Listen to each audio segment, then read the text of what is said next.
নমস্কার। মেঘ পিয়নের চ্যানেলে আপনাদের সকলকে স্বাগত জানাই। আশা করছি সকলে খুব ভালো আছেন, সুস্থ আছেন। আমাদের চ্যানেলে আমরা এখন পুতুল নাচের ইতিকথা উপন্যাসটি পাঠ করে শোনাচ্ছি। লেখায় মানিক বন্দ্যোপাধ্যায়। আজ ৭ম অধ্যায়।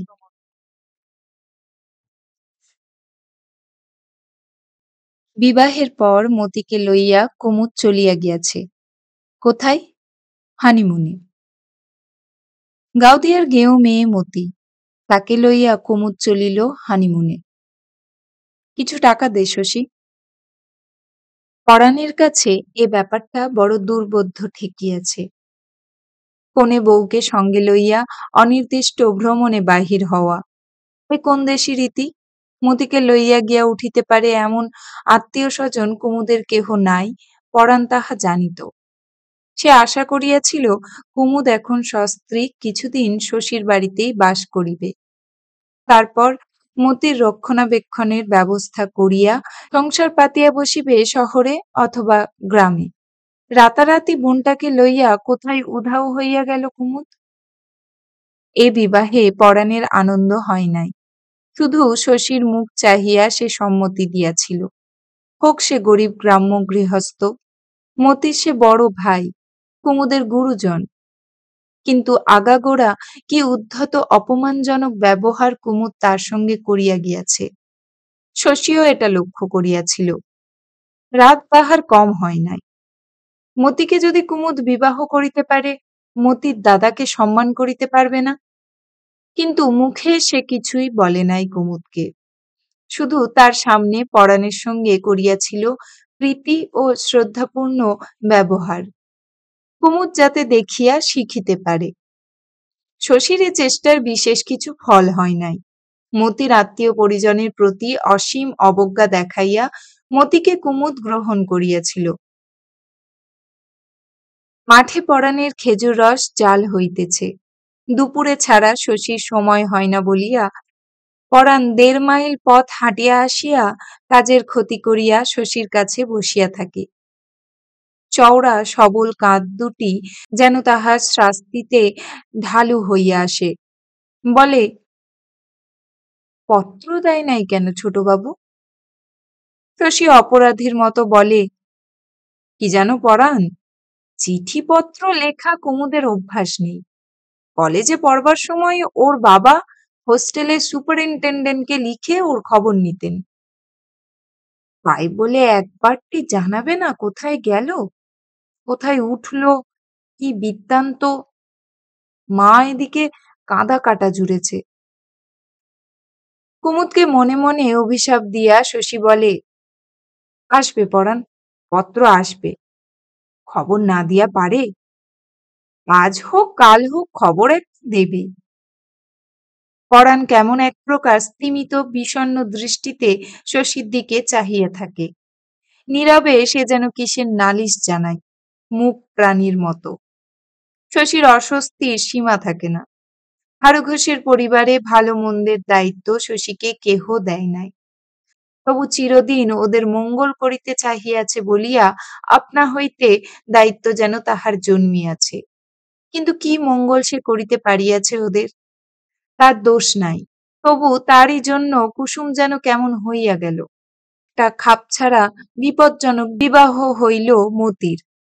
হয়তো পরাণ আজ এসব হিসাব করিয়া দেখিতেছে। হয়তো তাদের অসমান বন্ধুত্বের ফলাফলে বিচলিত হইয়া উঠিয়াছে পরাণ। ভীত হইয়া ভাবিতেছে, ভালো করিতে চাহিয়া আরো না জানি কত মন্দ শশী তাদের করিবে। শশী জানে, মুখ ফুটিয়া পরাণ কোনো বিষয়ে তাহাকে দোষী করিবে না। শুধু বিষণ্ণ চিন্তিত মুখে দুর্বোধ্য রহস্যদ্রষ্টা শিশুর মতো তার দিকে চাহিয়া থাকিবে। দীর্ঘ দেহ নির্ভরশীল সরল লোকটির জন্য শশীর মন মমতায় ভরিয়া যায়। ভাবে, যেমন করিয়াই হোক মতিকে সুখী করিতে কুমুদকে সে বাধ্য করবে। মতি বদলাক, মতিকে কুমুদ যেমন খুশি করিয়া তুলুক, তার মুখে চোখে উপচানো সুখের সঙ্গে পরাণের ঘটা চাই। শুধু মতির জন্য নয়, নানা দিকে শশীর চিন্তা বাড়িয়াছে। তার মধ্যে বিন্দুর সম্বন্ধে চিন্তাটা গুরুতর। দিন দিন বিন্দু কেমন হইয়া যাইতেছে। ভুলিয়া থাকিতে পারবে বলিয়া প্রকাণ্ড সংসারটা চালানোর ভার শশী মাসি পিসির কবল হইতে ছিনাইয়া বিন্দুর হাতে তুলিয়া দিয়াছিল। বিন্দু জীবনে কখনো সংসার পরিচালনা করে নাই।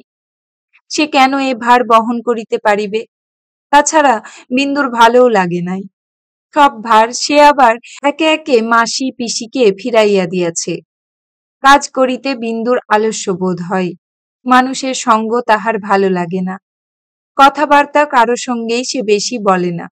নিজের মনে চুপচাপ ঘরের কোণে বসিয়া থাকে। বসিয়া বসিয়া ঝিমায়। কত কাল অনবরত রাত জাগিয়া সে যেন নিদ্রাতুর হইয়া আছে। এমনি ভাবে সর্বদা হাই তোলে, অথচ ঘুমায় সে খুব কম। কিছু সে খাইতে চায় না। দিন দিন শুকাইয়া যাইতেছে। আধমরা মানুষের মতো শিথিল নিস্তেজ ভঙ্গিতে সে দীর্ঘ দিবারাত্রি যাপন করে। শশী ডাক্তার মানুষ। বিন্দুকে নিজের ঘরে ডাকিয়া লইয়া সে জিভ দেখে, হার্ট পরীক্ষা করে, শরীরের অবস্থা সম্বন্ধে জেরা করে। তারপর সন্দিগ্ধভাবে মাথা নাড়িয়া বলে, কিছু বুঝতে পারলাম না বাপু। গাঁয়ের ডাক্তার, পেটে তো বিদ্যে নেই তেমন। একটা ওষুধ দিচ্ছি, কদিন খা, তারপর আবার পরীক্ষা করে দেখব। বিন্দু বলে, হুম, ওষুধ আমি খাবো না। শশী বলে, খাবি, মুখ দিয়ে না খাস গা ফুঁড়ে দেব। বাপের বাড়ি এসে তুই যদি মরে যাস বিন্দু আমি থাকতে, আমার তাতে কি অপমান হবে বল দেখি। বিন্দু কাঁদিয়া ফেলে। কাঁদিতে কাঁদিতেই বলে, কি করব দাদা, মনে বল পাই না। দিন রাত হু হু করে জ্বলে মনের মধ্যে। শশী বলে, কাঁদিস না, আমার ওষুধ খেলেই মন ভালো হয়ে যাবে। বিন্দুর রোগ নির্ণয় করা শশীর অসাধ্য মনে হয়। মনের মধ্যে দিনরাত হু হু করিয়া জ্বলে। কার জন্য জ্বলে? কেন? জীবনটা ব্যর্থ হইয়া গেল বলিয়া মানুষ কি শোকে এমন নির্জীব মৃতপ্রায় হইয়া যায়? নন্দর প্রতি তীব্র বিদ্বেষই তো বিন্দুকে দুদিন সুস্থ ও সবল করিয়া তোলার পক্ষে যথেষ্ট। বিদ্বেষ যদি নাও হয়, আকাশ ছোঁয়া অভিমান বিন্দুকে নবজীবন দিতেছে না কেন? নন্দ ক্ষমা করিবে এই আশায় অতগুলি বছর বিন্দু যে অবস্থায় কাটাইয়া আসিয়াছে, তাহাতে যদি আজ নন্দর জন্যই বিন্দুর মন হাহাকার করে, শশী তাহাতে বিস্মিত হইবে না। সংসারে এরকম অদ্ভুত মেয়ে দু চারটে থাকে, কিন্তু নন্দর জন্য মন কেমন করিলে বিন্দুর তো উচিত অস্থির চঞ্চল হইয়া থাকা, কাজ ও অকাজের ভানে ছটফট করা। এমন সে অলস ও অবসন্ন হইয়া আসিবে কেন? তৈলহীন প্রদীপের মতো কেন সে নিভিয়া যাইতে থাকিবে? একদিন বিন্দু বলিল, দাদা, আলমারির চাবি দাও। বই নেই? শশী বলিল, বাংলা বই বেশি তো নেই আলমারিতে। বই যদি পড়িস তো আনিয়ে দেব শহর থেকে। আলমারিতে যা আছে তাই তো এখন পড়ি। শহর থেকে যখন আনিয়ে দেবে দিও। শশী চাবির গোছাটা তাহার হাতে দিল। আলমারি খুলিয়া একখানা বই বাহির করিয়া আবার বিন্দু আলমারি বন্ধ করিল বটে, চাবি ফেরত দিল না। বলিল, চাবি আমার কাছে থাক, তুমি তো বেড়াও রোগী দেখে, একটা বই বার করতে হলে সারা দিন তোমার দেখাই পাবো না। শশী বলিল, গোছা শুদ্ধ রেখে কি করবি? বইয়ের আলমারির চাবিটা খুলে নে। বিন্দু বলিল, থাক না গোছা শুদ্ধই, ইচ্ছে হলে তোমার বাক্স প্যাঁটরা ঘেঁটেও তো সময় কাটাতে পারবো দুদণ্ড। বাড়ি ছেড়ে কোথাও যাব না আমি, চাবির দরকার হলে আমায় ডেকো। এমন সহজভাবে সে কথাগুলি বলিল যে শশীর মনে কোনো সন্দেহই আসিল না। হয়তো অন্যমনস্ক ছিল বলিয়াও শশীর মনে পড়িল না ওষুধের আলমারিতে 4-5 শিশির গায়ে লাল অক্ষরে 20 লেখা আছে। বিন্দুকে সে যে কতদিন উৎসুক লোভাতুর দৃষ্টিতে ওষুধের আলমারির দিকে চাহিয়া থাকিতে দেখিয়াছে, খেয়াল করিলে তাও হয়তো শশীর মনে পড়িত। সেদিন বিকালে মাইল 5 দূরে একটা গ্রামে শশী রোগী দেখিতে গিয়াছিল। গ্রামে ফিরিতে রাত প্রায় 9টা হইয়া গেল। বাড়ির সামনে পৌঁছিয়াই অন্দরে একটা গোলমাল শশীর কানে আসিল। বাহিরের ঘরগুলি অন্ধকার, জনপ্রাণী নাই, কেবল সিন্ধু একা অন্ধকারে দাঁড়াইয়া মৃদু স্বরে কাঁদিতেছে। শশী ভীত হইয়া জিজ্ঞাসা করিল, কি হয়েছে রে সিন্ধু? সিন্ধু কাঁদিতে কাঁদিতে বলিল, মেজ দিদি মরে যাচ্ছে দাদা। ভিতরে যাইতে শশীর পা উঠিতেছিল না। বিন্দু মরিয়া যাইতেছে? কেন মরিয়া যাইতেছে? সিন্ধু গুছাইয়া তাকে কিছু বলিতে পারিল না। তবু ব্যাপারটা অনুমান করিতে শশীর দেরি হইল না। সন্ধ্যার সময় কি যেন বিন্দু খাইয়াছিল, তাই এখন মরিয়া যাইতেছে। শশীর বুকের ভিতরটা হিম হইয়া গেল। ডাক্তার মানুষ সে, এরকম খবর পাইয়া জড়ভরতের মতো এখানে দাঁড়াইয়া থাকা উচিত নয়। এসব শশী বুঝিতে পারিতেছিল, তবু খানিকক্ষণ সে নড়িতে পারিল না। বিন্দু বিষ খাইয়াছে? মরিতে চাই বিন্দু? পলকের জন্য শশীর যেন মনে হয় বিন্দুর এ ইচ্ছা সফল হইতে দিলে মন্দ হয় না। আলমারিতে কি বিষ ছিল শশী জানে। সন্ধ্যার সময় বিন্দু যদি তাহা খাইয়া থাকে ওকে সে বাঁচাইতে পারবে, কিন্তু কি হইবে বাঁচাইয়া? বিন্দু ছেলে মানুষ নয়, জীবন সম্বন্ধে দুঃপ্রাপ্য অভিজ্ঞতা তাহার। ভাবিয়া চিন্তিয়া দুঃখের হাত এড়াইবার চরম পন্থায় সে যদি অবলম্বন করা ঠিক করিয়া থাকে, বাধা দেওয়া কি উচিত হইবে? কপালের ঘাম মুছিয়া বাহিরের বিস্তৃত অঙ্গন পার হইয়া কুন্দর ঘরের পাশ দিয়া শশী অন্দরের অঙ্গনে আসিয়া দাঁড়াইল। বিন্দু উঠানেই পড়িয়া আছে, নিজের বমির মধ্যে বিশ্বস্ত বসনে। বাড়ির সকলে এবং পাড়ার অনেকে চারিদিকে ভিড় করিয়া দাঁড়াইয়া আছে। শশীকে দেখিয়া সকলে কলরব করিয়া উঠিল। মুখরা কুন্দু সকলের কণ্ঠ ছাপাইয়া বলিল, ও শশী দাদা, কি কাণ্ড করেছে বিন্দু দিদি দেখুন। মদের তীব্র গন্ধ শশীর নাকে লাগিতেছিল। সে বিহলের মতো জিজ্ঞাসা করিল, কি হয়েছে রে কুন্দ? কুন্দ বলিল, বিকেল থেকে যা কাণ্ড বিন্দু দিদি আরম্ভ করেছিল, যদি দেখতে শশী দাদা। এই হাসে, এই কাঁদে, এক্ষুনি আবার গান ধরে দেয়। ভয়ে তো আমাদের হাত পা সিঁধিয়ে গেল পেটের মধ্যে। কি করেছে জানেন? আপনার ওষুধের আলমারি খুলে। আর কিছু শুনিবার দরকার ছিল না। শশী বিন্দুর কাছে গিয়া বসিল।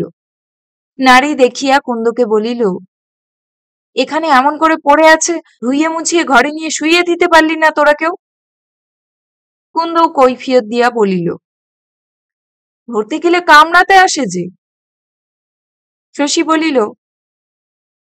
এখন তো ইসও নেই কুন্দ, কলসি জল নিয়ে আয়। বিন্দুকে শশী স্নান করাইয়া দিল। তারপর কয়েকজনের সাহায্যে ধরাধরি করিয়া ঘরে শোয়াইয়া দিল। এও একটা কলঙ্ক বই কি। কদিন গ্রামে খুব একচোট হইচই হইয়া গেল। ভদ্র পরিবারের অন্তঃপুরে এ কি বিসদৃশ্য কাণ্ড। পুরুষ মানুষ মদ খায়, মাতলামি করে, বমি করিয়া ভাসাইয়া দেয়, লোকে নিন্দা করে, কিন্তু আশ্চর্য হয় না। বাড়ির মেয়ে এমন বীভৎস ব্যাপারের নায়িকা হইতে পারে, তা যে কল্পনা করাও যায় না। যারা উপস্থিত থাকিয়া বিন্দুর মাতলামি দেখিতে পায় নাই, তারা আফসোস করিয়া মরে। সকলকে বিস্তারিত বর্ণনা শুনাইতে শুনাইতে প্রত্যক্ষদর্শীদের হয় সুখকর প্রাণান্ত। সেদিন রাত্রে গোপাল থতমত খাইয়া গিয়াছিল।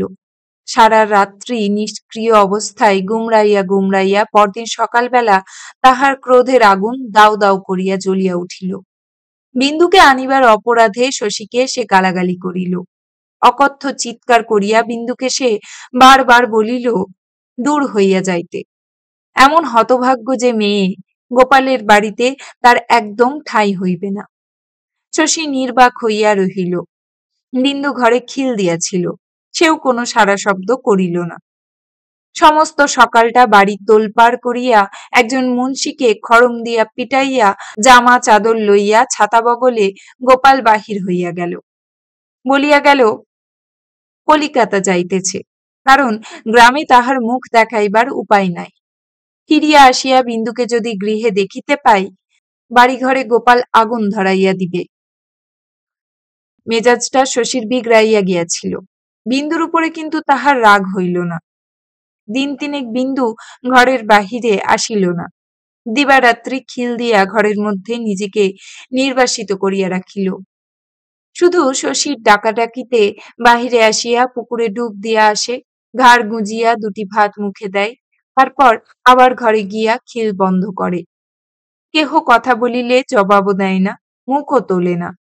৩ দিন পরে কি মনে করিয়া সে ঘরের বাহিরে আসিল, সুন্দর সঙ্গে সহজভাবে দুটি একটি কথাও বলিল, কিন্তু মিশিতে পারিল না কারো সঙ্গে।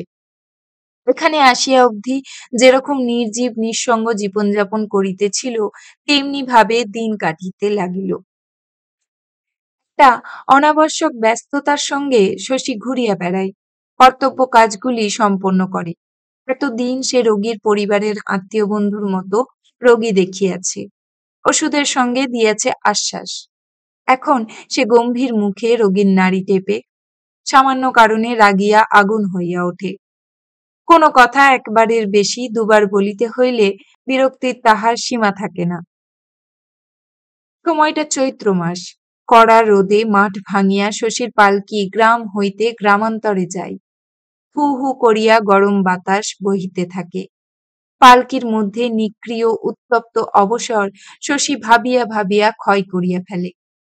বিন্দুর কথা ভাবে, কুসুম ও মতির কথা ভাবে। কুসুম ও মতির সম্বন্ধে নূতন করিয়া কিছু ভাবিবার নাই। বিন্দুর কথা ভাবিয়া সে কুল কিনারা দেখিতে পায় না। বিন্দুকে সেই নন্দর কবল হইতে ছিনাইয়া আনিয়াছে। ওর সম্বন্ধে সমস্ত দায়িত্ব তাহার। বিন্দু যে বীভৎস কীর্তি করিয়া লোক হাসাইয়াছে, গ্রাম হইতে গ্রামান্তরে অকথ্য রটনা হইতেছে, এজন্য শশী নিজেকে অপরাধী মনে করে।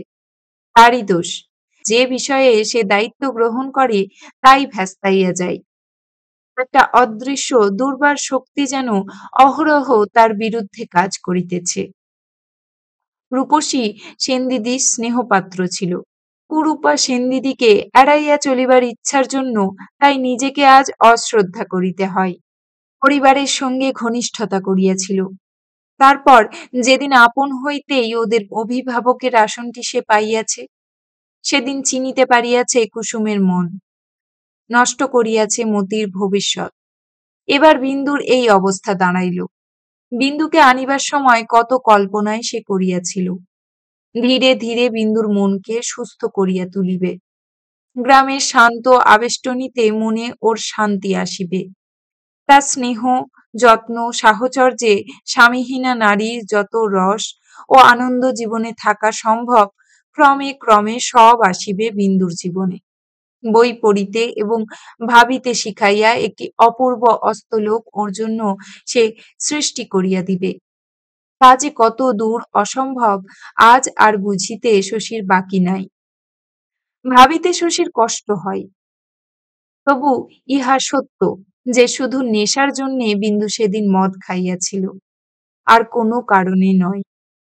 একদিন হয়তো সাঁড়াশি দিয়া দাঁত ফাঁক করিয়া তাহাকে নন্দর ও জিনিসটা গিলাইতে হইয়াছিল। আজ মদ ছাড়া বিন্দুর চলে না।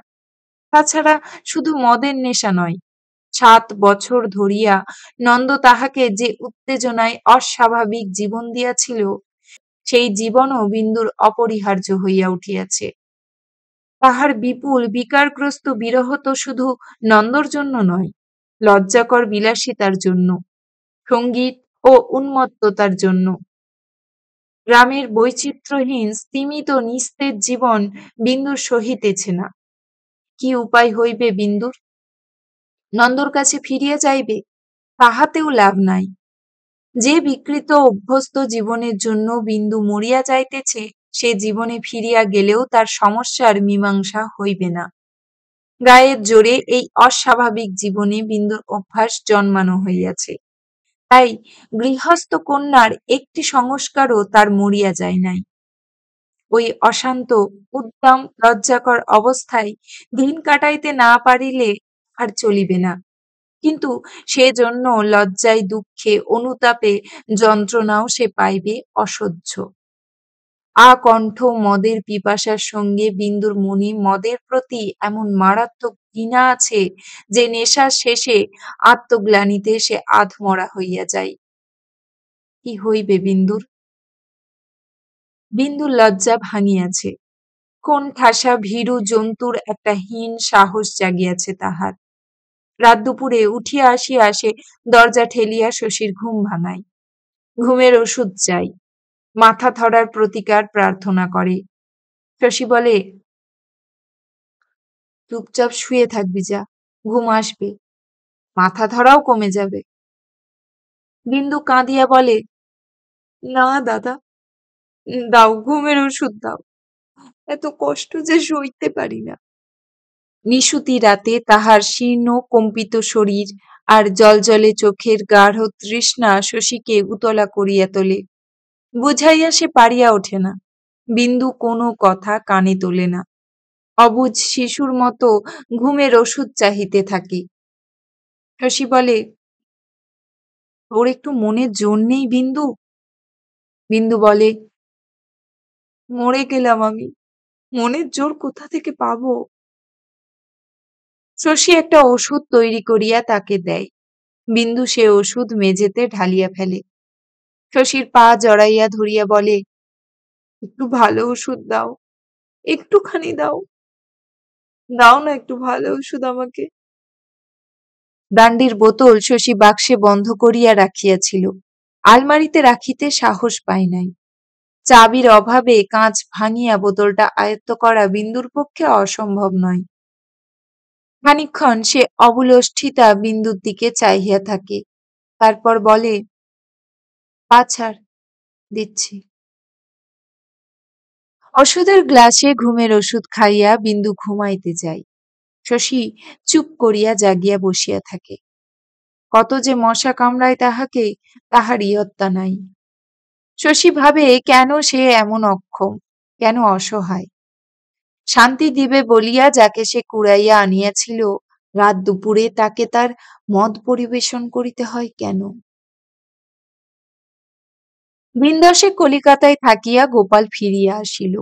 বিন্দুর সম্বন্ধে সে আর কোনো উচ্চবাচ্য করিল না। মনে হইল বিন্দুর সেদিনকার অপরাধ সে বুঝি ক্ষমাই করিয়া ফেলিয়াছে। শশী তাহাকে চিনিত। গোপালের শান্ত ভাবে সেই শুধু একটু চিন্তিত হইয়া রহিল। দিন তিনেক নির্বিবাদে কাটিয়া গেল। তারপর একদিন সকালে শশীকে ডাকিয়া গোপাল বলিল, নন্দর সঙ্গে দেখা হয়েছিল শশী? দেখা হইয়াছিল হঠাৎ, পথে। গোপাল যাচিয়া দেখা করে নাই। গোপালের মানসিক প্রক্রিয়াটা ধরিতে না পারিয়া শশী একটু বিরক্ত হইয়া উঠিল। বিন্দু অনেক দিন এসেছে, নন্দ ওদিকে রাগারাগি করছে, শশী 2-4 দিনের মধ্যে পাঠিয়ে দিতে বললে।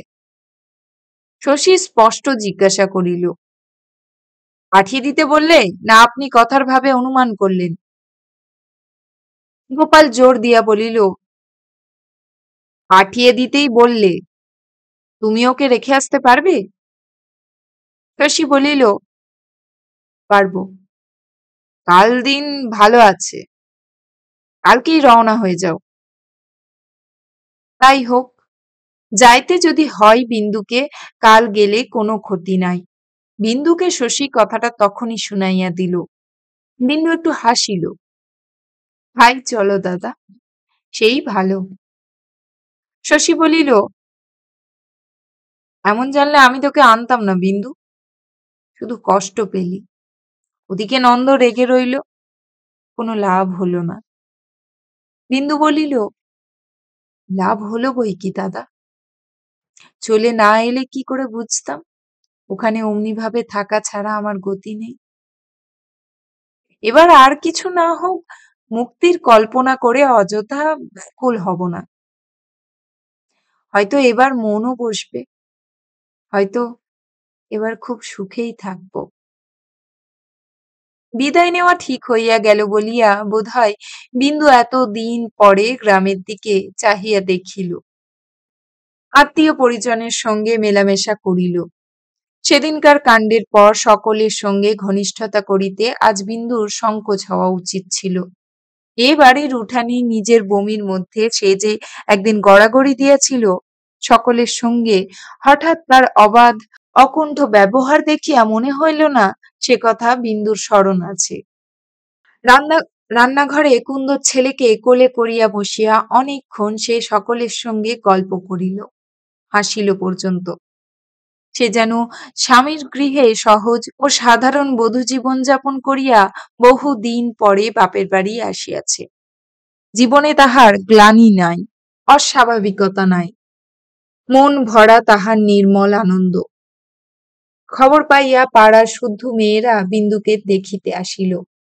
অনেকে তাহারা বিন্দুকে জন্মাইতে দেখিয়াছে। বিন্দু আজ তাদের কাছে আকাশের পরীর চেয়েও রহস্যময়ী। অনেক দিন আগে একবার আসিয়া গ্রামকে সে চমকাইয়া দিয়াছিল, এবারও দিয়াছে। আবার সে ফিরিয়া যাইতেছে তাহার অজ্ঞাত রহস্যময় প্রবাসে।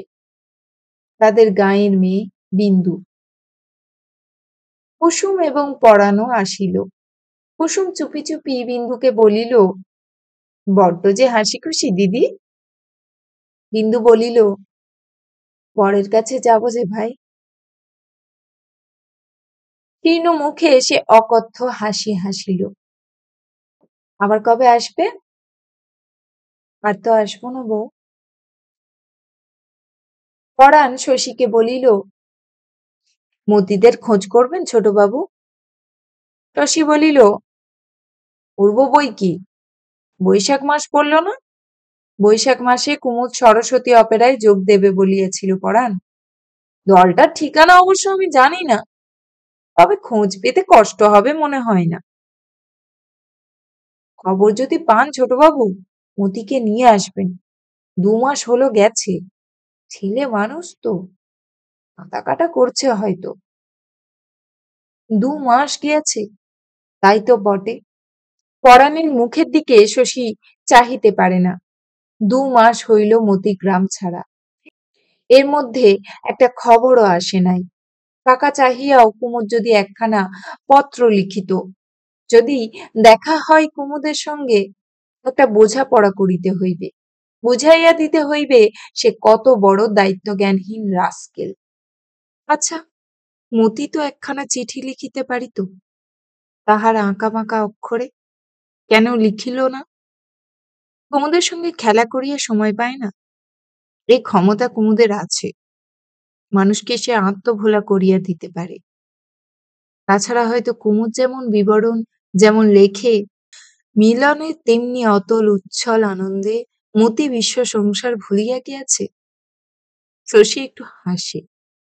মতিকে উপন্যাসের নায়িকার মতো ভাবিতে আরম্ভ করিয়াছে। সেও তো কম কল্পনাপ্রবণ নয়। পরদিন বিন্দুকে সঙ্গে করিয়া শশী কলিকাতায় রওনা হইয়া গেল। দিন এবং রাত্রি কাটিল পথে। কথা তাহারা বলিল খুব কম। কে ভাবিয়াছিল এভাবে বিন্দুকে আবার ফিরাইয়া দিতে হইবে? বিন্দুর বাড়ির সেই ফরাস পাতা তবলা তাকিয়া ও কুদৃশ্য ছবিতে সাজানো ঘরখানা শশীর মনে ভাসিয়া উঠিতেছিল।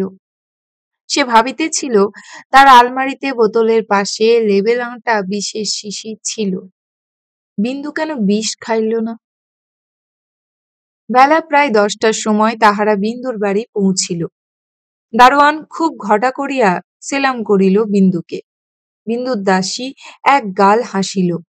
নন্দ নামিয়া আসিল। নির্লজ্জ অকুণ্ঠ নন্দ। হাসি মুখে শশীকে অভ্যর্থনা করিয়া সে বলিল, এসো এসো, আসতে আজ্ঞা হোক।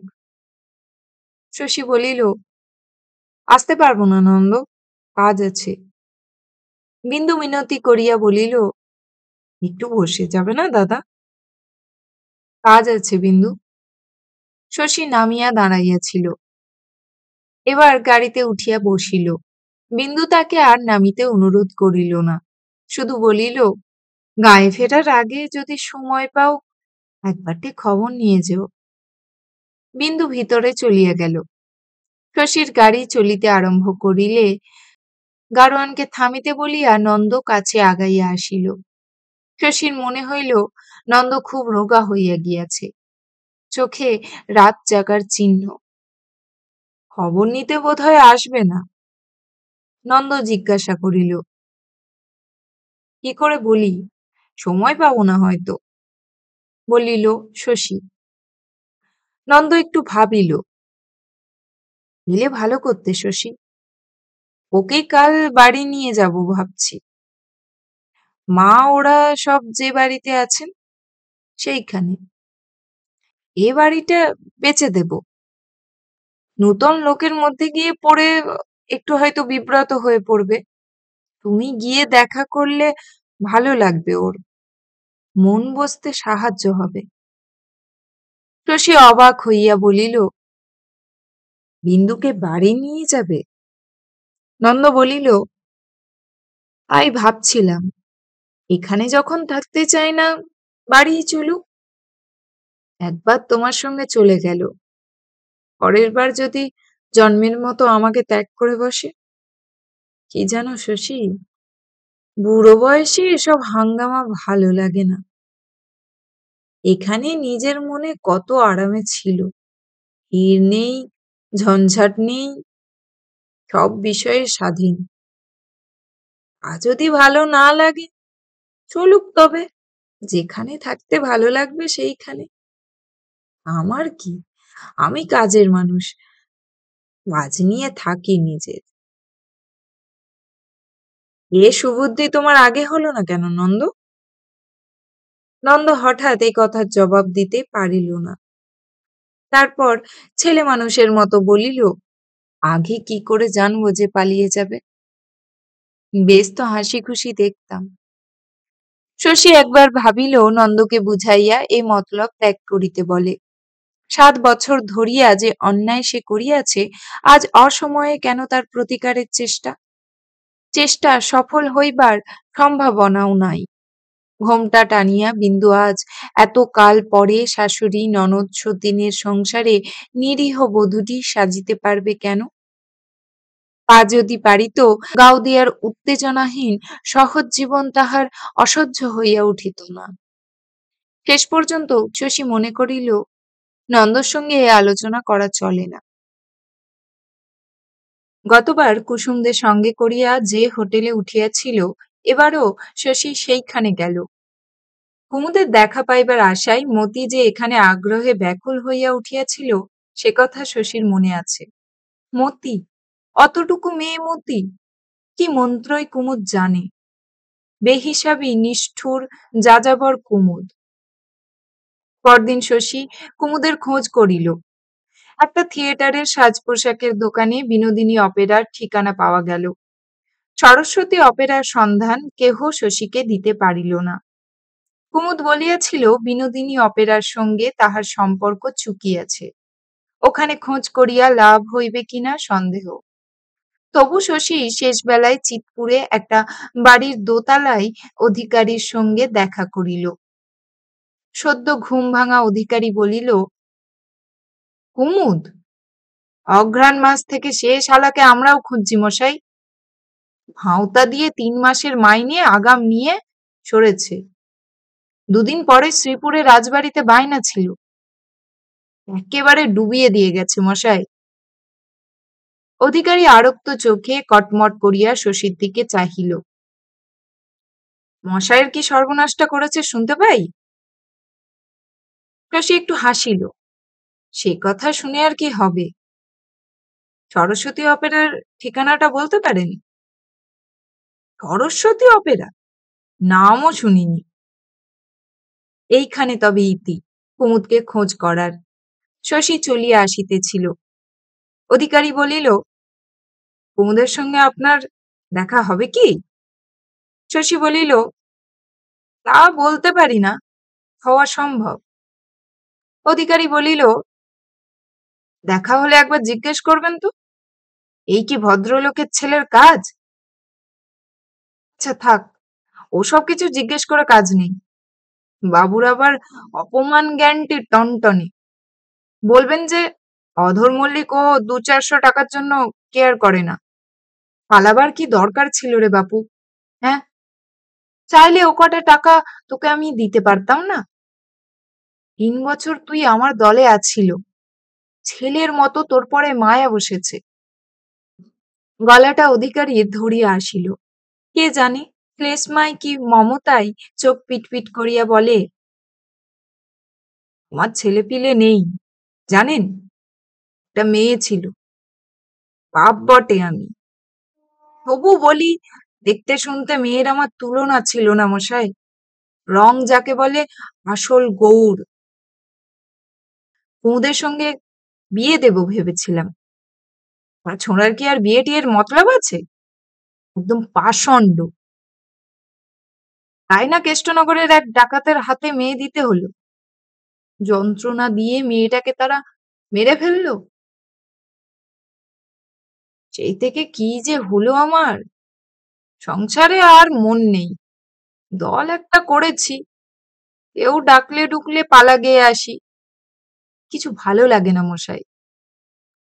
আছি শতেক জ্বালায় আধমরা হয়ে, কুমুদ ছোঁড়া কিনা ডুবিয়ে গেল আমাকেই।